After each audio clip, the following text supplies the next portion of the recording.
오늘 하나님 말씀은 고린도 후서 5장 20절입니다. 고린도 후서 5장 20절입니다.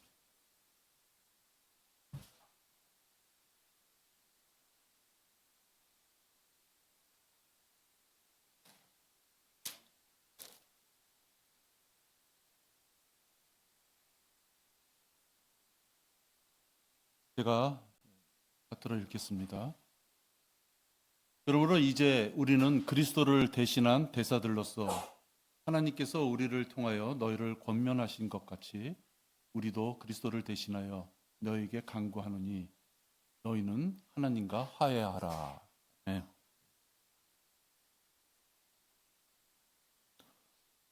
이 구절을 보면 하나님께서는 우리에게 대사다라는 화려한 직분을 주셨습니다. 대사. 멋지죠? 대사. 외국에 나가서 한 나라를 대표할 수 있는 것. 많은 젊은이들이 열심히 공부하고 외국어를 익히고 외국의 문명을 많이 공부해서 이 자리까지 올라가는 거 쉽지 않죠. 근데 우리들은 구원받는 순간 대사 그 직분을 주셨다 말씀합니다. 근데 오늘 여러분들 드리고 싶은 말씀은 교인이라는 자들 중에 대사의 직분을 수행할 수 없는 자들이 있다. 분명히 교인, 예수 그리스도를 믿고 구원받았다라고 입으로 떠벌리면서도 이렇게 대사의 직분을 이미 주었음에도 불구하고 구원받고 1년 동안 교회 다녀야지 대사 직분 주는 것이 아니라 예수님을 마음속에 주로 영접하는 순간 38가지 변화 중에 하나인 이 대사의 직분을 주셨어요. 근데도 누군가는 대사의 직분을 활용할 수 없는 자들이 있다. 누구냐?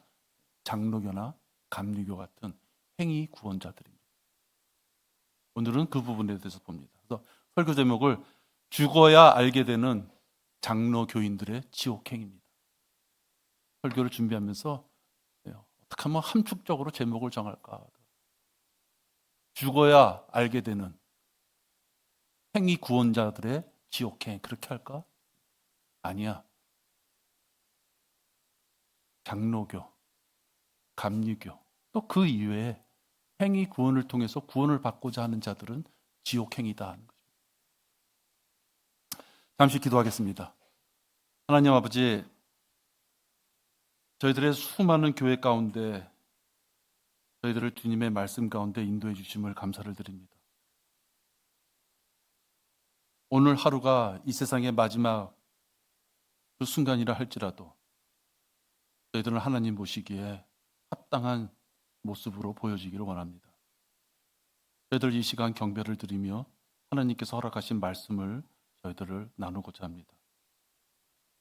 분명한 진리 가운데 있는 말씀을 우리는 서로 공유하고 이것을 우리만 알고 있는 것이 아니라 많은 자들에게 전파해야만 되는 그런 임무가 있는 대사임을 오늘 우리가 살펴보고자 합니다.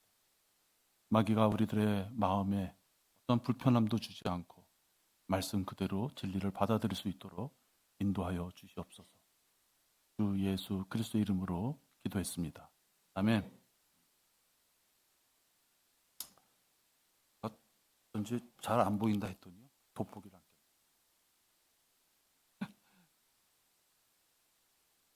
처음에 여러분들 뵐 때는 그러지 않았는데 여러분 단순한 종교심으로 시계추처럼 있잖아요. 똑딱똑딱한 시계추처럼 교회에 다니는 사람들이나 돈과 취미, 여가 생활, 문화적인 생활 때문에 경배를 우습게 하는 그런 종교인들에게는 오늘 읽은 이 그리스도의 대사라는 말이 아무런 의미가 없을 것입니다. 아마 그냥 이렇게 정도 알 것 같아요. 대사, 일꾼, 선수, 이래가지고, 길거리 나가서 교인들 빨리 포섭해오라고 덕담하는 말이겠구나. 이 정도밖에 생각 안 할지도 모릅니다. 성경에서는 그리스도의 대사라는 말이 있어도 성경에서 전도왕 이런 표현은 없어요. 전도왕 오면은 금 한 돈 이런 표현이 없단 말이에요. 성경에서 분명히 대사다. 그러니까 우리는 나에게 그 영광스러운 대사의 고위직분을 주셨구나 라는 것을 오늘 인식하고서 말씀을 서로. 이 대사직분은 하나님께서 각자 부르시는 그날이 정년퇴직하는 날입니다.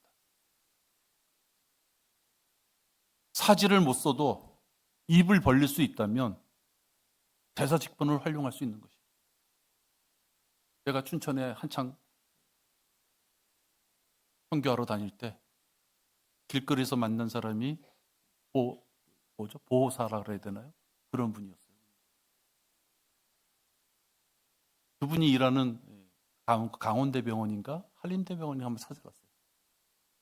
어떤 할아버지가 누워 있는데요. 진짜 오늘 내일 하셔요.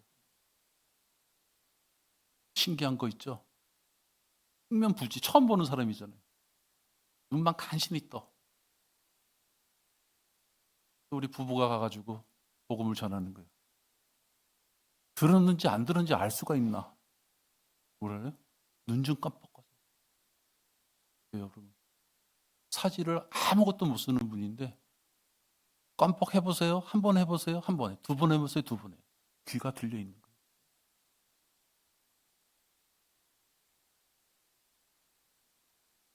사지를 못 써도 귀가 열려 있는 거예요. 혹시 우리가 사지를 못 써도 입을 벌릴 수 있다면 나를 도와주는 보호사. 우리가 원하지 않는 그런 순간이지만 내가 사지를 못 써서 꼼짝 못하고 누워 있어도 내 입을 벌리면 내 주변에 오는 방문객들, 의사들, 간호사들, 보호사, 복음을 전할 수 있는 거죠. 그러니까 이 그리스도의 대사라는 직분은 숨이 넘어가는 순간까지 할 수 있는 것이고 이 땅을 떠나야지 정년 퇴직하는 바로 그런 직분이다. 영구직인 것이에요. 그러니까 영구직. 그러니까 이제 이 그리스도의 대사들은 올바른 복음을 전해야 됩니다. 이 대사라는 건 무엇입니까? 정부에서 전하라 하는 것을 전하는 것이에요. 전할 때 상대편 국가에서 들었을 때 불쾌할 수 있는 내용이 있어요. 특히 뭐예요? 전쟁에 대한 거. 선전포고. 이제 우리가 너희 나라를 공격할 것이다. 그 말을 전하러 가는 그 대사는 얼마나 괴롭겠어요. 그죠? 그렇다고 해서 전쟁이 일어날 것 같아요. 이렇게 전하면 안 되는 것이죠. 전쟁. 몇 시에 우리나라가 공격할 것입니다. 그렇게 전해야 되는 거예요. 일본 놈들은 그렇게 하지 않았다는 거예요. 진주만 공격 때 시차를 두고 했다는 거예요. 이미 전쟁을 위해서 다 출발해 놓고 그래서 미국이 당한 거 아니에요. 아무 태평하게 있다가. 그러니까 대사는 분명히 전해야 된다. 그러니까 그리스도의 대사들은 뭘 전하느냐? 예수 그리스도께서 전한 복음을 전하면 안 되는 거예요. 이상하다. 그죠? 예수 그리스도께서 전한 복음은 천년왕국, 왕국 복음을 전한 거예요. 죽어라고. 몸을 떼어서, 흔히 말하는 몸으로 떼어서 달성해야 되는 그 복음을 전하신 거예요. 우리가 전하는 복음은 뭐예요? 예수 그리스도께서 십자가에서 우리를 위하여 죽으신 사실. 그래서 그분이 다시 부활한 사실. 그분을 영접하라는 그 예수 그리스도께서 십자가에서 행하신 것을 전해야 되는 거예요. 그걸 우리가 헷갈리면 안 되죠. 산상수훈든 행위 복음을 전하면 그건 다른 복음을 전하기 때문에 저주받을 복음을 전하는 거예요. 진정한 그리스도인들은 이 은혜의 복음, 예수 그리스도께서 십자가에서 죽으시고 우리의 모든 죄를 다 깨끗하게 흔적도 없이 없어주신 그 복음을 전하는 것을 부끄러워하면 안 된다. 여러분, 로마서 1장 16절 말씀은 우리가 복음 전하러 나갈 때 마음속에 품고 나가야 되는 거예요.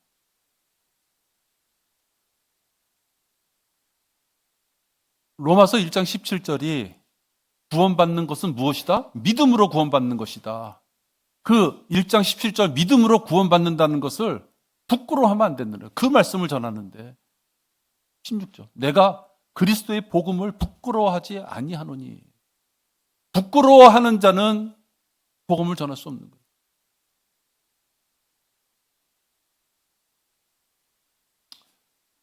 요즘에 뉴스에 보면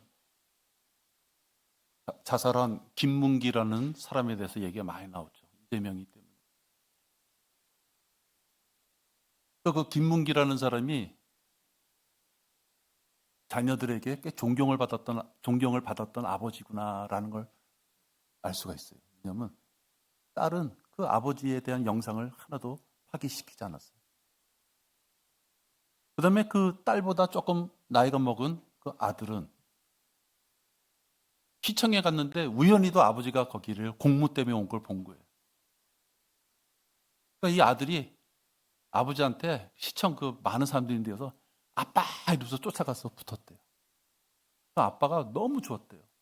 왜 좋았느냐? 아빠를 부끄러워하지 않는 거. 아들을 봤을 때. 간혹 보면 길거리에서 자식들이 부모를 만나면 회피하는 자식들이 있다. 이거 가끔 뉴스에 나오잖아요. 특히 부모가 조금 사회적으로 남루한 모습이 있었을 때 그런 부모가 학교를 온다든지 길거리에서 만났을 때 자기 아버지나 엄마가 아닌 것처럼 괘씸한 것이죠. 내 이 얘기를 왜 하느냐? 우리들은 지옥에 가서 붉은 군뱅이가 될 그런 운명이었었는데, 그런 자들이었었는데 우리를 구원해 주신 그 하나님께서 우리의 그 죄를 다 용서해 주기 위하여 십자가에서 죽으신 그 예수님을 부끄러워하는 자가 있다면 그 어떤 존재라고 봐야 돼요? 내가 그리스도의 복음을 부끄러워하지 아니하노니. 나 혼자 있을 때는 그게 부끄럽다, 부끄럽지 않다 그런 의미가 없는 거예요. 부끄럽다는 건 뭐예요? 옆에 누군가가 있었기 때문에 부끄럽다는 표현이 되는 거예요. 그 얘기는 뭐예요? 마치 그리스도인이 아닌 것처럼. 주일날 우리끼리 만났을 때는 아멘, 아멘 하는데 밖에 나가면 마치 그리스도인이 아닌 것처럼. 그러면 안 된다. 자기의 엄마, 아버지를 부끄러워서 길거리에서 모르는 척하는 그저와 무슨 차이가 있겠느냐. 성도들은 누구 한 명도 열애 없이 그렇기 때문에 이 대열에 서야 되는 거예요. 혹시 내가 생활 속에서 태어나서 여태까지 한 명도 내 입을 통해서 한 혼을 구원해 본 적이 없다. 나는 양을 가지고 말씀드리고 싶은 것이 아니에요. 그런 분들은 도전하셔야 되는 거예요. 내가 왜 이 세상에 태어나서 내 입으로 한 명도 지나가는 사람한테 말씀을 통해서 혼을 구원해 본 적이 없는가? 실력인가? 지식인가? 아니면 내가 그것을 입에 담기 부끄러워하는 자인가? 요즘은 뭐 사람들 혈액형 이외에도 여러 가지로 나누잖아요. 혈액형, 내 수준에서는 뭐 O형이니 뭐니 그거지만 어떠한 형태로 사람을 나누든 모든 사람은 그리스도의 은혜의 복음을 부끄러워하면 안 된다는 것이에요. 저는 함부로 나는 어떠니까 결코 그러면 안 돼요. 자기 아버지, 자기 엄마를 부끄러워하는 것보다 더 중요하잖아요. 내 엄마, 내 아버지가 나를 위해서 죽지 않았잖아요. 또 죄인들은 그 복음을 듣고 듣든지 그만두든지 간에 우리는 그들에게 복음을 전해야 돼요. 그러니까 우리의 자세는 어떤 상황이나 대상을 불문하지 않고 전해야 되는 거예요. 단지 강제로 억압적인 분위기 속에서 전하면 안 되는 거예요. 열성이 너무 지나쳐서 그러면 안 되는 거예요. 왜? 결국은 그의 마음에 자원하는 마음으로 자기가 죄인인 것을 회개하고 복음을 듣고 예수님을 주로 영접하는 자원함으로 돼야 되는 것이죠. 자칫 잘못하면 형식적으로는 모든 것이 구원받은 게 됐지만 사실은 그에게 열매가 없다면 복음을 듣고서도 영접하고서도 구원받지 못한 자와 차이가 없는 거예요. 사실은 구원받지 못한 자가 되는 거예요. 그리스도의 몸을 이루는 보이지 않는 교회는 100% 구원받은 자가 들어가지만 이 지역교회는, 보이는 교회, 이 지역교회는 목사서부터 모든 사람들이 다 구원받은 줄 알고 생활하고 있는 구원받지 못한 사람들이 있을 수 있다는 거예요. 그러니까 보이지 않는 교회와 보이는 교회는 완전히 틀린 것이다. 물론 우리 교회 성도들 중에는 구원받은 줄 알고 이 자리에 있으면 안 되는 것이죠. 그러나 그 자의 열매가 구원받은 자로서의 어떤 결실이 없다 하면은 당연히 뿌리서부터 물이 올라오는데 이파리가 안 나고 열매가 안 생겨요. 그러면 뭘 봐야 돼요? 뿌리가 썩었나? 줄기가 지금 어디가 꺾여져 있나? 그죠? 그걸 봐야 되는 거죠. 애써 그걸 외면하면 안 되는 거예요. 내가 왜 열매가 없는 자인가? 그러면 혹시 구원받지 못했는가? 내가 구원받은 줄 알고 착각하고 있는가? 에스겔 2장 5절에서부터 7절 봅니다. 에스겔 2장, 사실 오늘 본문으로 선택하고 싶었었던 그런 구절이기도 합니다.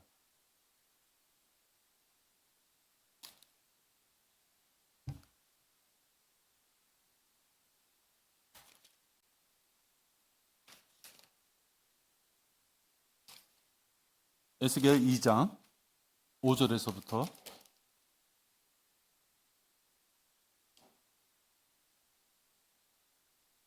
7절입니다.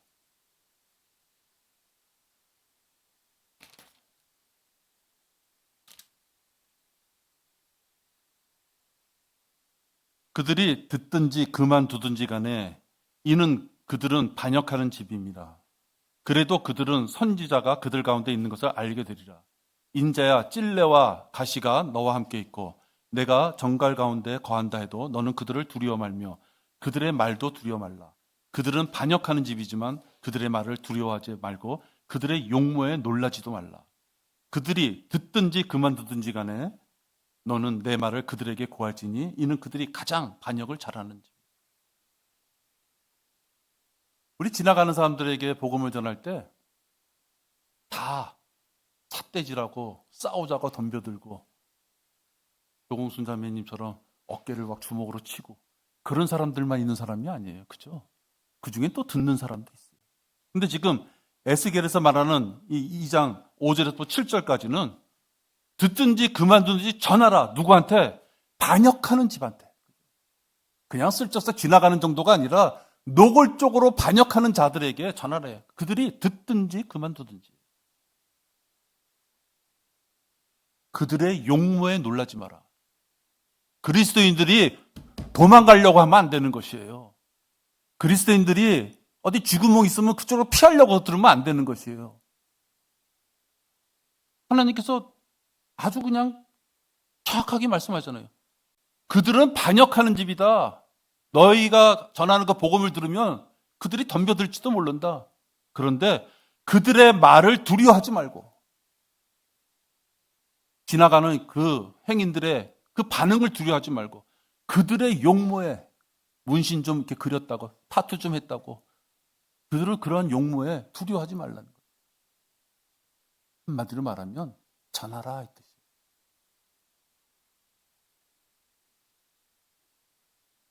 반역하는 마음으로 뻔뻔스럽고 완악해지면 죄를 짓고 또 부끄러운 줄을 모르는 것이죠. 그러니까 그들이 그렇다는 거예요.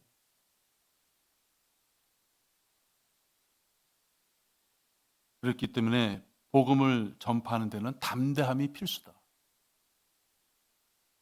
내 마음에 열정도 있고 충분히 진리 지식으로 이해도 되고 하고 싶은 열정이 있다면 담대함을 달라고 기도하는 것이죠.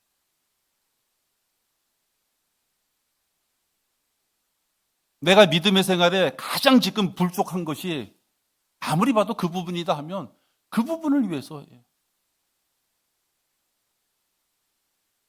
우리가 병원 가서 종합병원 가서 검진 같은 게 받으면 여러 항목들이 있잖아요. 그 여러 항목 10개 체크했는데 10개가 다 기준점에 들어와요. 그건 제일 좋은 거죠. 그죠? 그건 뭐 더 말할 나위 없죠. 근데 10개를 딱 했는데 다 그냥 조금 들락날락 하는데 유난히 한 개. 그게 빈혈이다 그러면 빈혈이 너무 나빠. 그 사람은 약을 먹는데 여러 약 중에서 뭘 먹어야 돼요? 빈혈에 관한 약을. 그래서 빈혈이 치료되면 그 다음에 또 치아가 나쁘다면 그 다음에 치아 쪽으로. 뭐 이렇게 옮겨가는 거잖아요. 가장 큰 것을 고쳐야지 그 다음에 다른 것도 고치잖아요.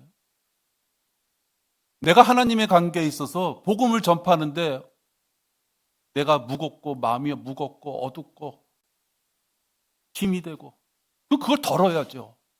그걸 덜 때 필요한 것이 담대함이라면 하나님 앞에 다른 거 기도할 점이 없는 것이에요. 가장 중요한 것을 물에 빠진 사람이 나 뭐 아파트 주세요 기도하겠어요? 빨리 물에서 나와야죠. 내가 담대함이 필요하다면 그 담대함을 기도해야 되는 것이에요.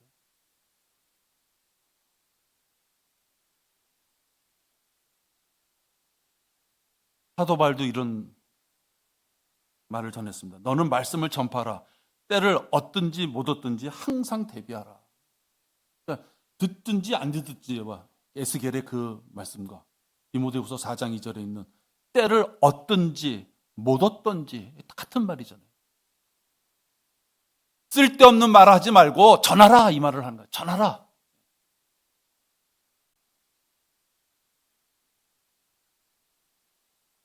하긴 일반 기성교회들은 배교한 가짜 목사들은 예배 시에 성도들 마음 불편하게 만든다고 지옥에 대한 설교를 거의 안 하거나 해도 아주 적게 하고 부드럽게 하죠. 지옥이란 용어를 안 쓰죠. 음부 이렇게 하죠.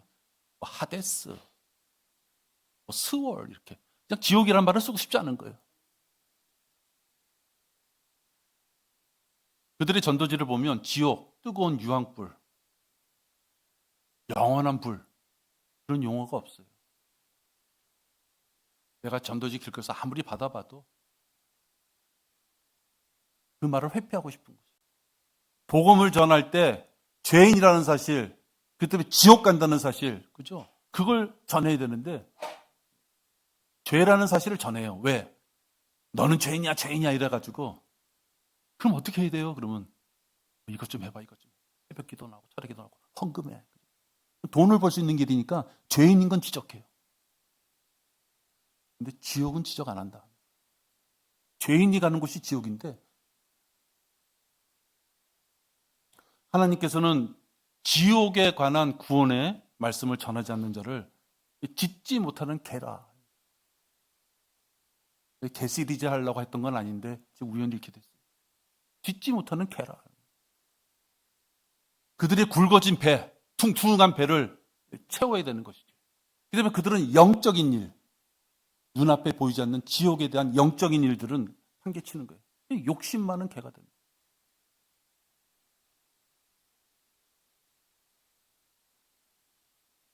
여러분 이사야 56장 10절, 11절 보세요. 제가 지난주도 그랬지만 성경에 그냥 개라고 나와 있는 거예요. 이사야 56장 10절. 성도들에게 지옥과 사망, 죄를 언급하지 않으려고 하는 목사들. 교회 울타리 넘어서는 길거리에 나가서 목사들이 설교하고 전도하는 것도 없죠. 벌써 아무리 작은 교회라도 목사만 정도 돼도 길거리 안 나가죠. 길거리 안 나갑니다.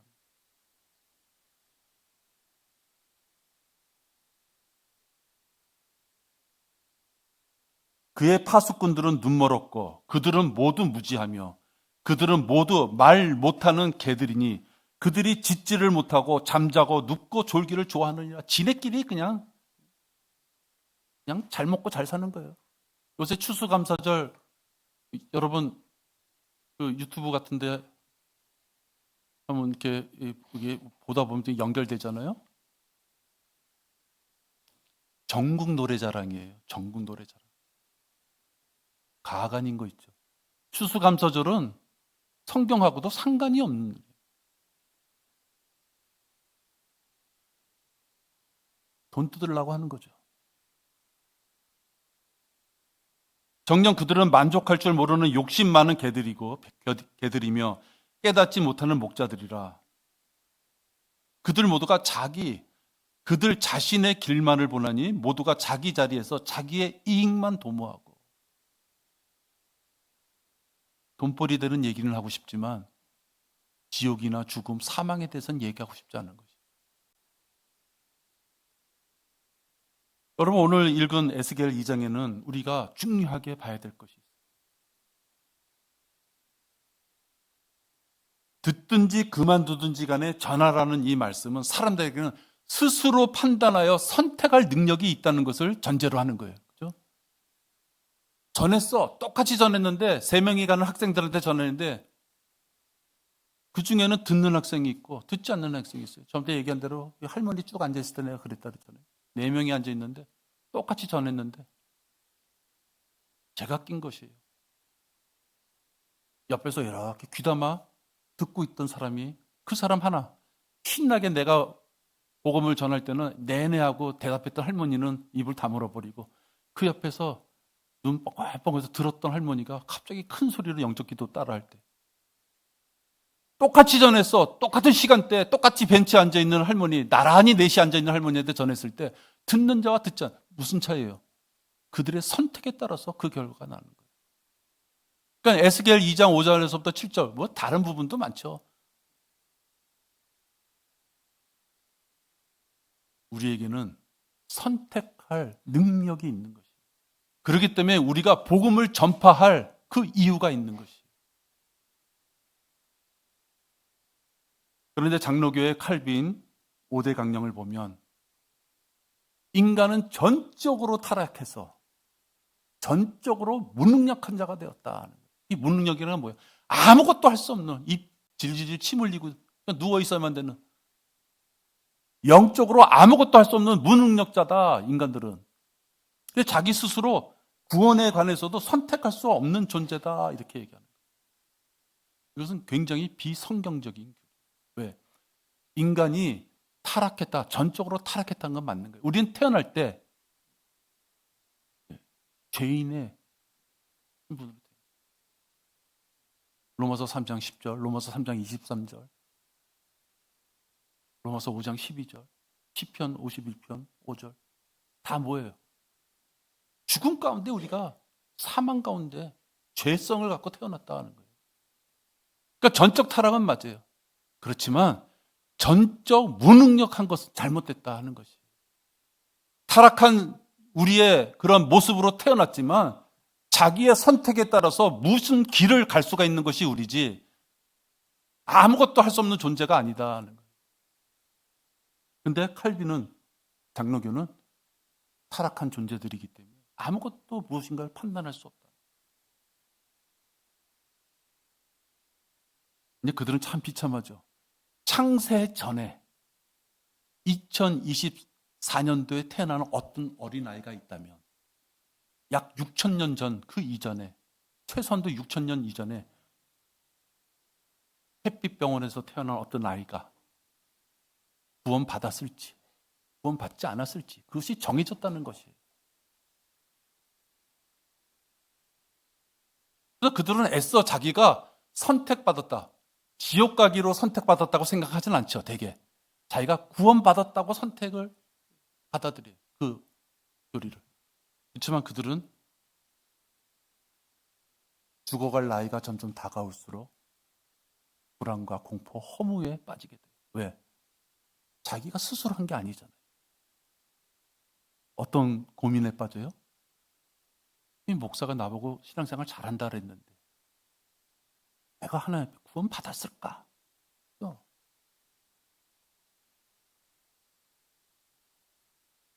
전적 무능력과 반대되는 말이 자유의지예요.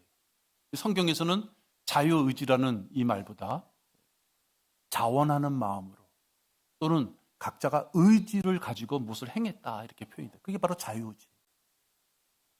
무능력해서 이 쫙 벌리고 있으면 엄마가 입에다 밥 넣어주는, 사지를 못 쓰는 그런 것이 아니라 자원하는 마음으로 의지를 가지고 무엇인가 할 수 있는 존재로 우리를 창조하셨다.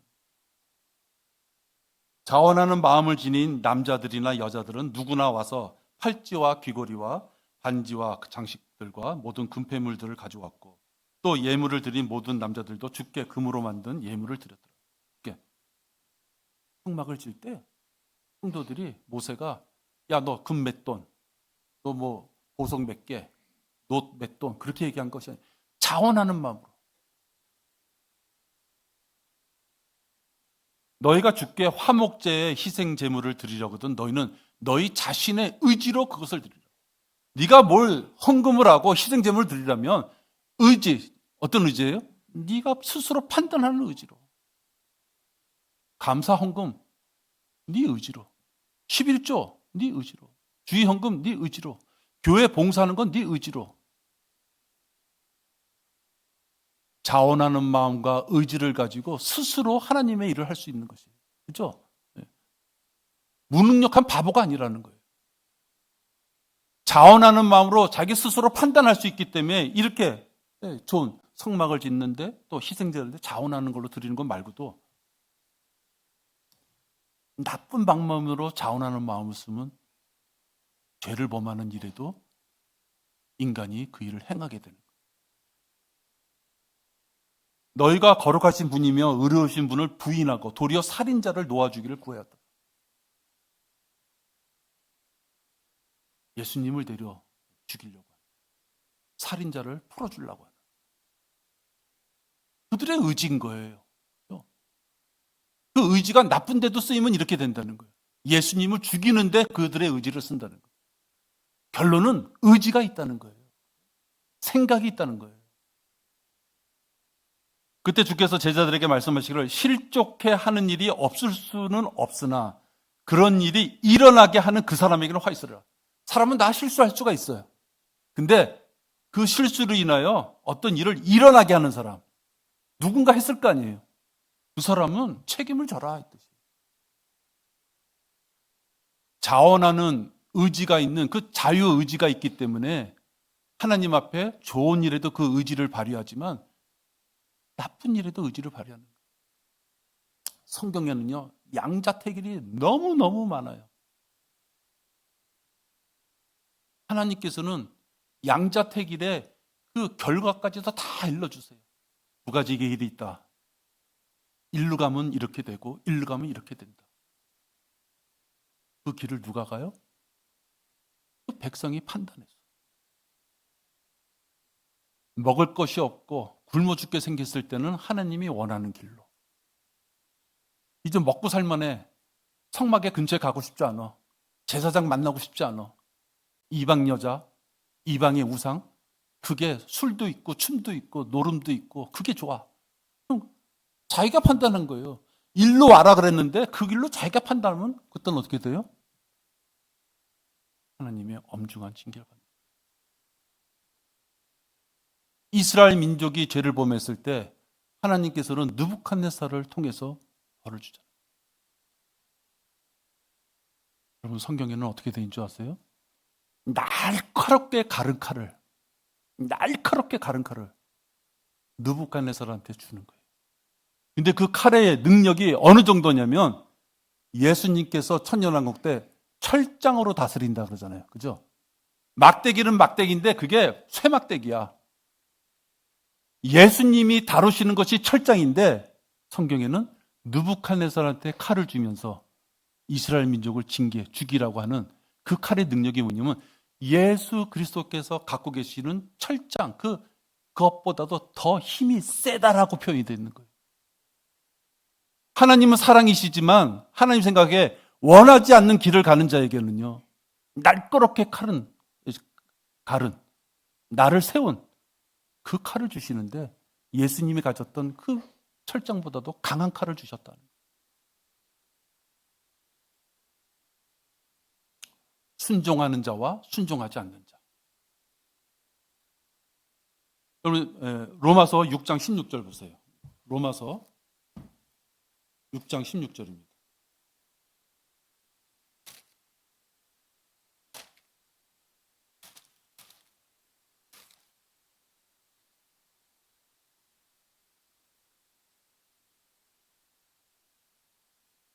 저는 지금 우리가 무능력한 자가 아니라는 걸 설명하고 있어요.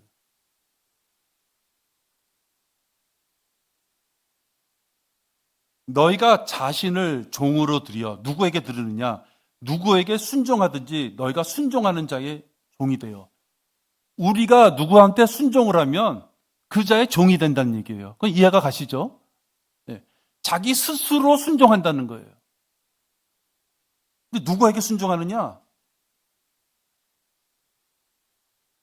너희가 순종하는 자의 종이 되어 죄의 종으로 사망에 이르든지. 죄에게 순종하면 죄의 종이 되는 거예요. 그래서 사망에 이른다는 거예요. 혹은 또 다른 길로 순종의 종으로, 즉 순종하는 자에게 그 순종의 말씀에 순종하는 그 종이 된다면 의에 이른다라는 말씀.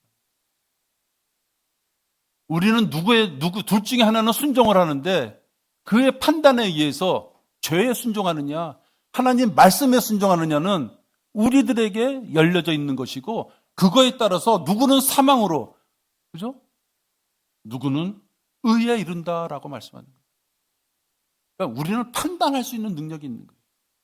전적 타락했지만 전적으로 부패하지 않죠. 무능하지 않다 하는 것이.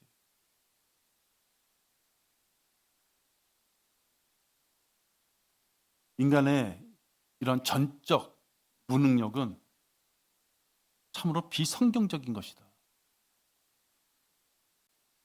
여러분, 사람이 완전한 무능력자예요. 그럼 그런 자에게 하나님이 왜 책임을 물으시겠어요? 하나님은 율법이 없는 것은 죄가 없다 그랬어요. 무슨 선한 양심에 따라서, 이성에 따라서 죄를 죄로 알지만 어쨌든 율법이 없는 곳에서는 죄가 없다 그랬어요. 왜? 그래서 우리 갓난 아이들 태어났을 때 죄를 알기 전에 죽었은 그 아이들, 죄성을 갖고 태어났지만 그에게 죄를 묻지 않는다 그랬잖아요. 여러분, 혹시 눈도 뜨지 못하는 어떤 갓난 아이가 있어요. 태어난 지 이제 한 달 됐어요. 걔가 똥오줌을 못 가요. 막 싸. 그럼 여러분들 기저귀 값 든다고 그 아이들을 눕혀놓고서 너 이 자식아 왜 똥오줌 쌀 때 얘기 안 해? 정신 좀 차려. 네 아빠가 얼마나 고생하는데. 그러겠어요, 여러분? 하나님께서 우리 보통 엄마들보다도 사려가 깊지 못하고 자기 자녀를 사랑하는 마음이 없어서 그래요? 하나님께서 우리에게 죄와 거기에 따른 징계, 어떤 심판을 하시겠다고 우리에게 요구하시는 것은, 또는 상가 유업을 걸어놓고 상품을 줄 테니까 경주하라고 하시는 말씀은 어떤 뜻이냐? 각자의 생각에 따라서, 판단에 따라서 무엇인가를 할 수 있는 존재이기 때문에 그렇게 하시는 거예요.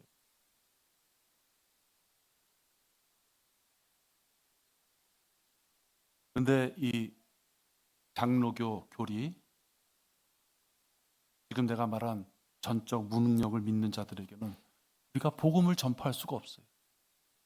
우리가 복음 전파하는 것은 그들이 우리에게 기회를 준다면 그들의 귀에 들려지게 해서, 믿음은 들으면서는 아니고 들려지게 해서 그들이 내가 죄인이구나, 예수님 믿어야지, 나 영접 기도 할래요 하고 그들이 혀를 움직여야 되잖아요. 근데 그들이 전적 무능력이야. 영적으로 소귀에 뭐 잃는다 그러잖아요. 아무것도 정적으로 무능력한 자인데 근데 전하면 뭐예요? 그러니까 장로교인들이 진짜 그래도 건성으로 딸랑딸랑하고 교회 가는 게 아니면은, 진짜 그들이 혹시 자기네 교리에 대해서 조금이라도 아는 자들이라면 그들은 복음을 전할 수 없는 자가 되는 거예요. 내가 저거 복음 전할 게 뭐 있어요? 그가 벌써 약 6,000년 전에 하나님께서 그가 태어나기도 전에 구원을 받을지 지옥에 갈지 정해놓았는데, 재수가 아주 좋아서 무조건적인 선택으로 내가 구원받은 자가 됐다면 그는 제한된 속죄를 받을 수 있는 영광을 얻은 자예요. 무조건적으로 선택돼서 너는 구원받아야 돼 라고 그렇게 그들의 교리에 의한다면 그는, 난 구원받기 싫다 그래도 그는 구원받아야 돼. 근데 혹시 재수가 나빠서, 내가 재수라는 것은 구원받았는지 안 받았는지 모를 교리이기 때문에 재수라고 표현하는 거예요. 내가 재수가 나빠서 나는 지옥에 갈 자로 이미 선택이 돼버렸어요. 그럼 제한된 속죄로 나는 기쁨을 얻을 수 없는 존재로 이미 예정돼 있어요. 어떤 사람이 그렇다. 그러면 그 사람은 진짜 자기 죄를 회개하고 하나님의 자녀가 되고 싶어서 아무리 노력해도 그는 될 수가 없어. 왜? 이미 정해졌잖아요. 너는 지옥에 갈 자라고. 이것만 돼도 답답한데 더 답답한 건 뭔지 아세요? 내가 혹시나 선택받은 자라고 하도 목사가 훌륭하시다고 당신 같은 분은 없다고 어떻게 1년 내내 새벽기도 빠지지 않느냐고 교회에다 어떻게 이렇게 헌금을 많이 하시느냐고 어떻게 우리 집에 때만 되면 김장 가져오고 과일 가져오고 그러시느냐고. 그래서 그 목사가 이렇게 칭찬해서 나는 구원받은 줄 알아. 근데 그자가 혹시 교회에 섭섭한 어떤 행동을 했을 때 믿음으로 자기의 구원에 대한 확신을 가질 수 없는 거예요. 행위로 구원을 받은 자는 받았다고, 체험으로 구원을 받았다고 생각하는 사람들은 그 행위가 부족하거나 그 체험으로 계속 공급받지 못하면 그의 논리에 의하면 내 믿음이 점점점, 내 구원이 점점 사라지는 것처럼 느낄 수밖에 없기 때문에. 그러니까 길거리에서 장로교 다니는 사람들 이렇게 만나잖아요. 상담하는 게 뭐예요? 이제 노년의 나이가 들고 이제 사회적으로도 일을 놓고 교회도 많은 돈을 낼 수가 없고 은퇴라는 어떤 그 타이틀을 달고 나와야 되는데, 그럼 성경에 보면 영적 성장이 노년의 단계에 들어가서 많은 사람들에게 믿음을 전파해야 되는데 그 현실적인 그 노년에 집어 들어간 그 장로교인들은 불안과 공포가 오는 거예요. 왜? 열심히 체력 있고 돈 있을 땐 교회에 헌신했는데 이제 나이도 시들시들 돈도 없어.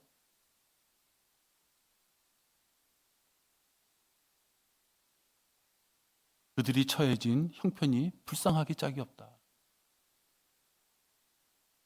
그러니까 예정론을 통해서 누군가 복음을 전한다 하는 건요, 장로교나 감리교를 통해서 누군가가 행위로 구원받을 수 있다는 걸 누가 듣는다면은 그자는 복음을 듣는 것이 아니라 악담을 듣는 거예요. 평생 내가 구원받았을까 말았을까를 고민하는 그 악담을 듣는 것이라.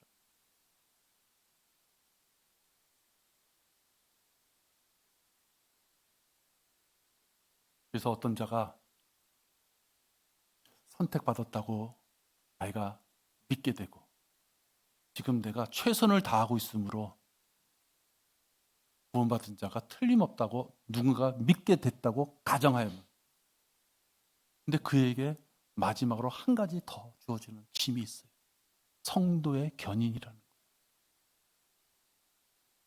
내가 선택받고 하나님의 자녀로서 분명히 구원받았다는 걸 확신해, 지금 이 시점에. 그런데 앞으로 내가 죽기까지 그 기간이 성도의 견인으로서 거룩한 행실로서 그 믿음을 지켜내야 된다는 것이에요. 거기에 사람들 다 돌아버리는 거예요.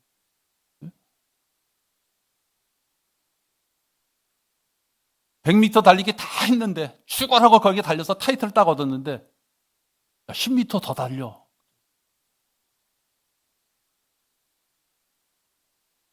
성도의 견인이란 이 교리는 무시무시한 족쇄가 되는 거예요.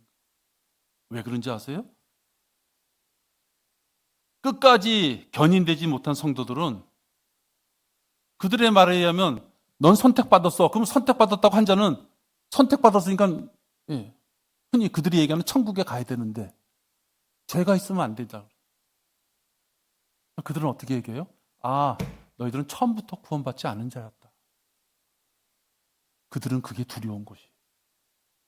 평생을 달려왔는데 방언하고 물침대하고 새벽기도 나가고 주차장 관리하고 목사한테 좀 이렇게 여러 가지로 좀 좋은 것도 갖다 주고 평생을 그렇게 했는데 마지막 순간에 죄가 있으면 구원을 못 받는, 너는 처음부터 착각했다. 처음부터 너는 구원받은 게 아니었다. 장로교인들은 그것이 너무나도 두려운 것이.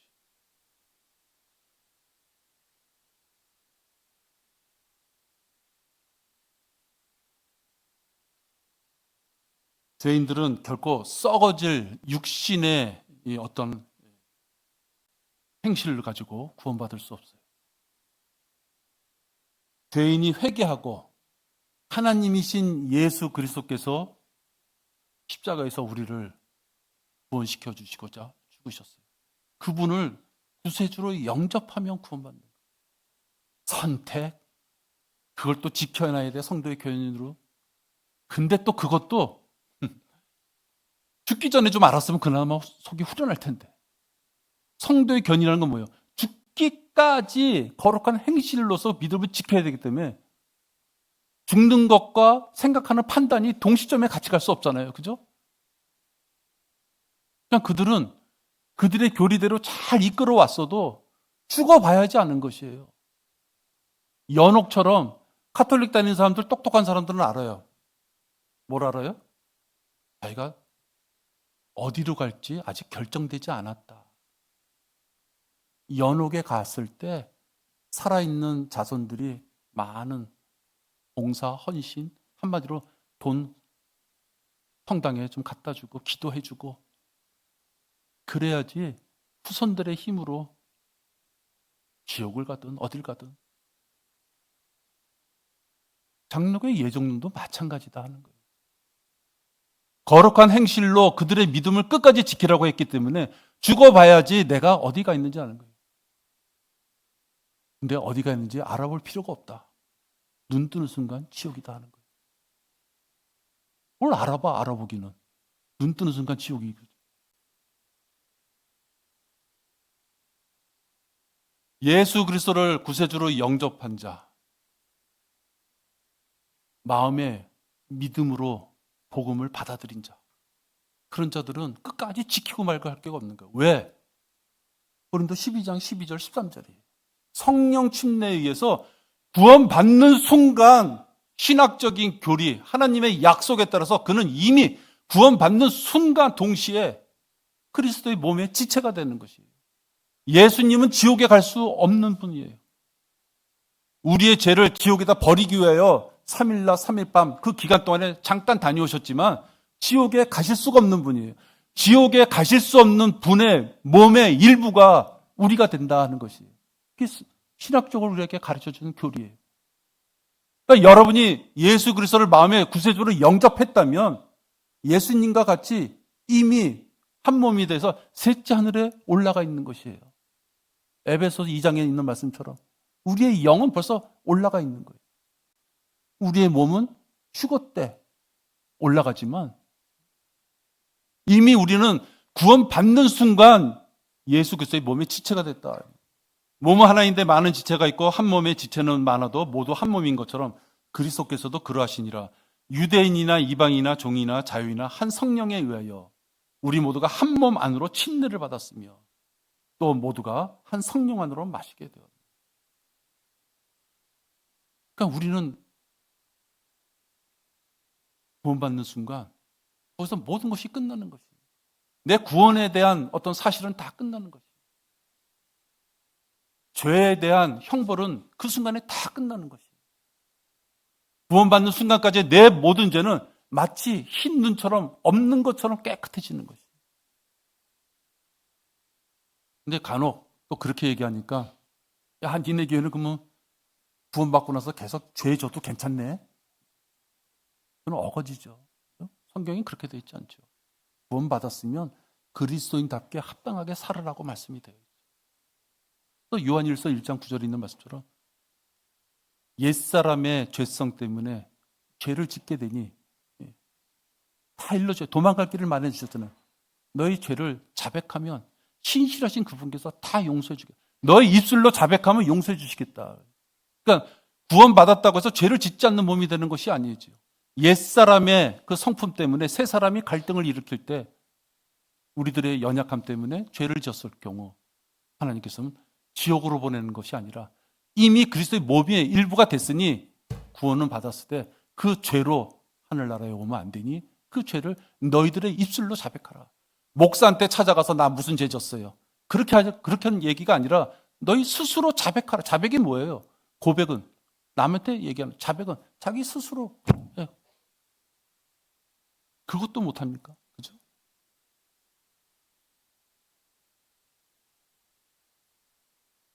장로교와 감리교는 수백 년을 싸웁니다.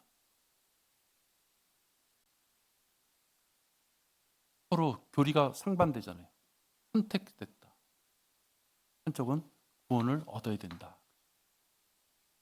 근데 우스무개 그들이 결과는 같아요. 쫙 싸우는데 결과는 같아요. 구원을 얻는 방법은 틀려. 그 부분과 서로 싸우는데요. 장로교도 성도의 견인 때문에 결국은 거룩한 행실을 끝까지 지켜야 된다고 얘기하는 거예요. 알미니언주의 감리교는 뭐예요? 구원을 받고 그 행실을 통해서 구원을 지켜나가야 된다는 거예요. 그러니까 장로교는 행위를 왜 하느냐?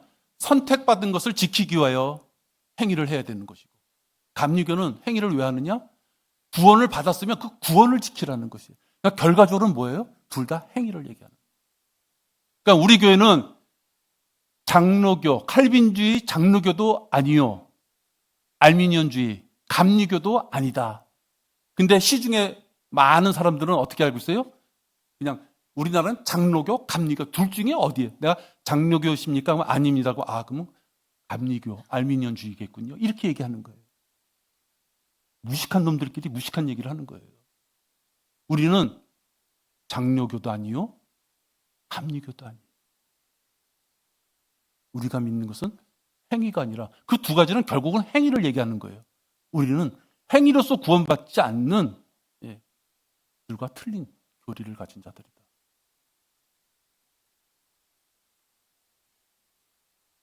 단지 우리가 행위를 하는 것은 왜 해요?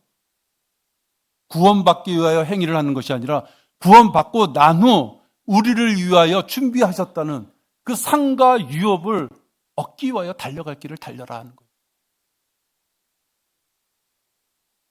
여러분, 내가 혹시 여기 좋은 상품이 있으니 우리 점심시간 때 찬양, 가족 찬양 이렇게 해가지고 제일 은혜롭게 하는 사람에게 상품 하나 줍시다. 내가 그런 의견을 냈다고 쳐봐요. 근데 우리 성도들이 점심시간에 이 자리에 한 명도 없어. 나는 그 시간에 그거 하겠다 그랬는데. 그럼 상품 준비한 사람이 뭐예요? 그죠? 그럼 권위가 없는 거예요.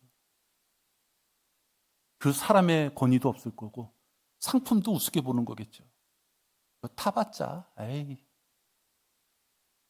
하나님께서 여러분을 위하여 상과 유업을 준비하셨다 말씀하시고 면류관도 몇 개? 5개. 천년왕국에서 다스릴 고을도 너희들이 하는 대로 다 준비해놓고 준비했다는데 여러분이 아무도 안 해. 하나님을 무시하는 거죠. 아니, 나는 관심 없어요. 그 건방 떠는 거죠. 하나님은 그를 위하여 상품을 준비해놨는데, 그 휴지 받아봤잖아. 소용없어요. 뭘 그 휴지 받겠다고 그래? 준비한 사람은 정성을 다해 준비했는데. 그러니까 우리들의 행위라고 하는 것은 구원받고 난 후 상과 유업을 위하여 달려갈 길을 달리고 받을 걸 받겠다는 욕심 어린 행위가 돼야 되는 거예요. 구원을 얻기 위한 행위가 아니라. 장로교, 감리교는 구원을 지키기 위한 행위가 된다.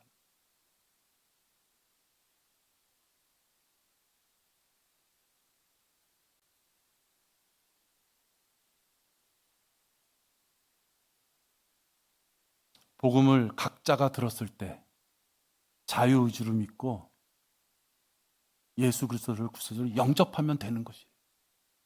오늘 내가 귓가에 들렸어요. 오늘 혹시 이 유튜브를 통해서도 들으시는 분이 있다면 복음을 들었을 때 그 복음, 난 진심으로 그 복음에 순종하고 싶다. 그 듣고서 영접을 통해서 아멘 하면 그걸로 끝이에요. 더 이상 아무것도 없는 거예요. 교회에 나가야 되고 학습세를 받아야 되고 침례 받아야 되고 방언 정도는 좀 해주는 좀 보여주는 분도 있어야 되고 교회다 그래도 뭐 월 얼마 정도는 좀 이렇게 헌금해야 되고 그게 아니라 자기가 지금 처한 그 위치, 그 장소에서 들려지는 복음에 아멘으로 순종하고 그 복음에 따라 영접을 했다면 그것으로 그의 믿음의 모든 것은 끝난다는 거죠.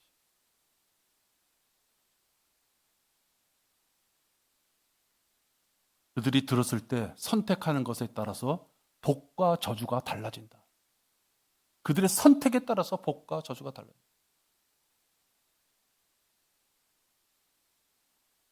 이러한 복음을 전해야 하는 임명을 받은 대사들이 여러분과 저입니다. 그걸 전하지 않는 자는 직무유기를 하는 거예요. 이 세상에서 월급 주는 사장한테 직무유기가 아니라 여러분을 구원해 주시고자 그의 독생자 예수 그리스도를 이 땅에 보내셔서 십자가에 죽게 하신, 편하게도 죽지 못했어요. 편하게도 태어나지 못했어.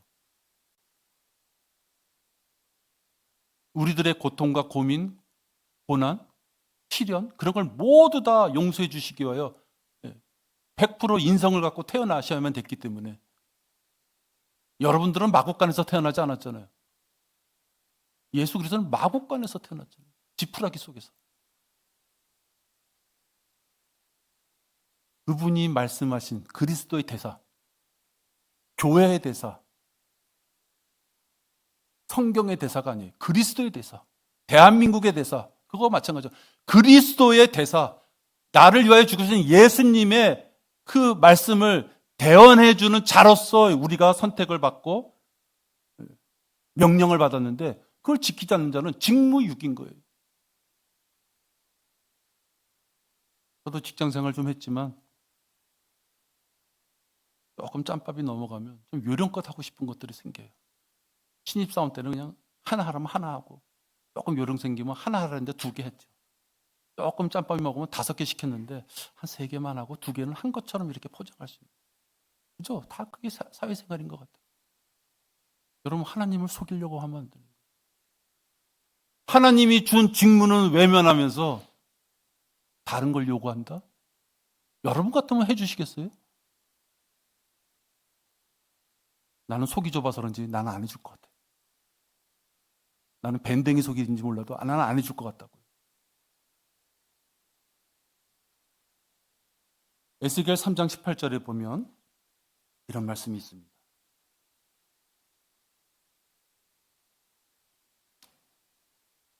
구원받지 않으면 당신은 반드시 지옥에 간다라고 여러분의 입술을 통해서 경고해야 된다라고 하고 있어요. 내 생에 내가 내 입을 통해서 한 명도 구령하지 못했다면 내가 과연 그들에게 경고하고 있느냐? 한 명이라도 구원해야 된다라고 말씀드리는 것이 아니에요.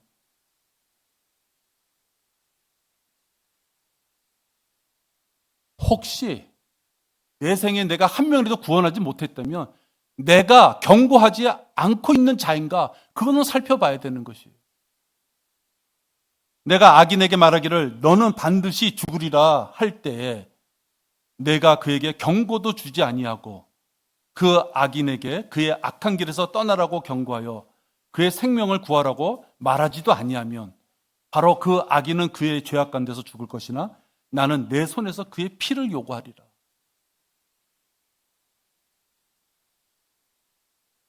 우리가 경고하지 않는다면 영적인 살인죄를 짓는 거예요. 칼로만 푹 찔러서가 아니라 여러분이 경고했으면 그가 구원받을 수 있었었는데 여러분이 경고하지 못해서 그가 지옥에 간다면 영적으로 그를 죽이는 살인죄를 범하고 있다는 거예요.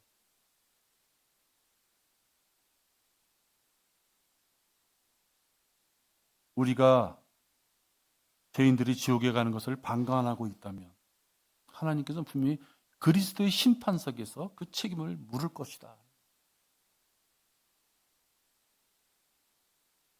구원받았으면 어떠한 모습으로 살았든지 하나님께서는 다 그리스도 심판석에 오시게끔 하셨어요. 왜? 이미 그가 구원받는 순간 그리스도의 몸의 일부가 되었기 때문에. 근데 그가 복음을 전하지 않고 이 땅을 떠났을 때 그 책임을 분명히 물으시고 왜? 내 손에서 그의 피를 요구하리라.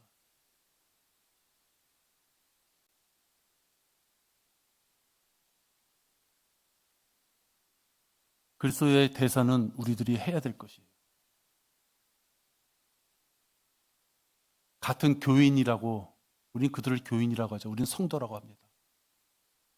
같이 성경책 들고 교회에 이렇게 주일마다 가는지 모르겠지만 그런 사람들은 아까 얘기한 대로 복음을 전하면 전할수록 그 사람을 구원의 그 갈급함에 악담을 퍼붓는 게 되는 거예요. 왜? 결국은 행위로서 구원을 얻든지 달성하든지 유지하라고 하기 때문에 우리 인간이 조금 정신이 있다 그러면 나는 진짜 하나님 보시기에 내 생활과 내 행동, 내 패턴은 완벽해 이럴 수 있는 사람이 어디 있어요? 그죠? 그럴 수 있는 사람이라면 정신병자고요, 솔직히. 나는 완벽해 라고 할 수 없다는 것은 뭐예요? 혹시 내가 아직 행위로서 부족한가? 정상적인 사람은 그렇게 논리가 가는 거예요.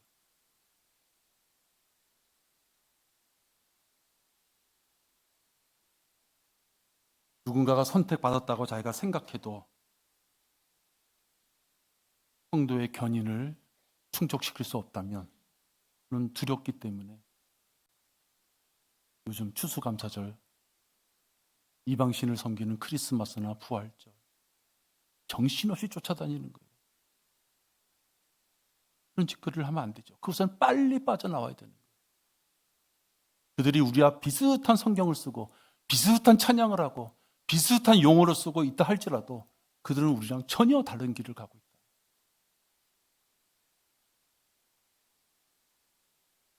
지금 이 순간 자기의 죄를 회개하고 구원받기를 원하는 자는 저랑 짧은 기도를 통해서 그가 구원받을 수 있어요.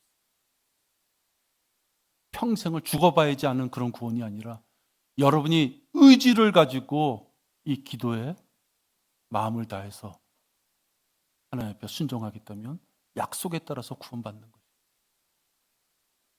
구원받기를 원하시는 분들은 제가 기도할 때 같이 하시길 바랍니다. 위대하신 하나님 아버지, 저는 지옥에 갈 죄인입니다. 저는 하나님이신 예수님께서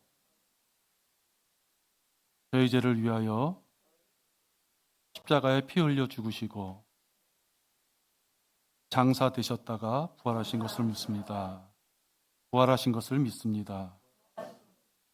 저는 지금 예수님을 제 마음에 구세주로 영접합니다. 저를 지옥으로부터 구원하여 주셔서 감사하며 주 예수 그리스도의 이름으로 기도했습니다.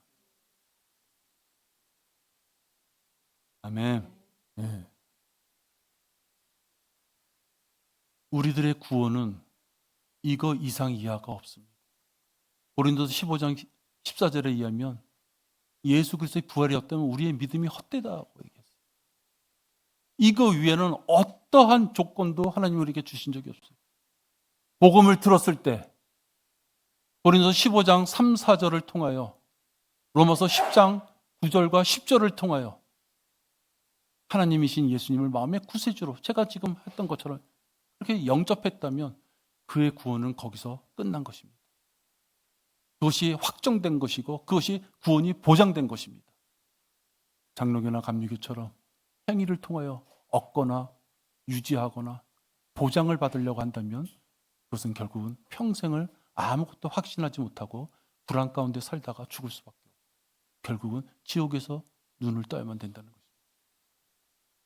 구원받기를 원하신다면 지금 했던 그 영접 기도를 통하여 구원받으시길 바랍니다. 기도하겠습니다. 하나님 아버지 감사를 드립니다.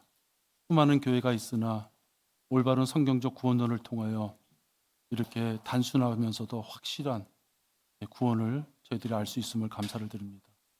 이 알았던 구원을 우리의 입술에 담아서 많은 지옥에 가는 자들에게 전하기를 원하고 특히 불안과 공포 가운데 종교 생활에 찌들어서 우리 모두에게 누군가가 의논을 해온다면 정확하게 전해주길 원합니다.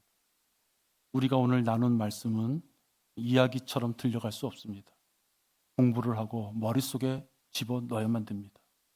그래서 그들에게 올바른 구원을 전해줌으로써 전하지 않아 살인자라는 그러한 우리 손에서 그 피를 찾겠다는 그러한 죄값을 우리가 받지 않도록 인도하여 주시옵소서. 주 예수 그리스도 이름으로 기도했습니다. 아멘.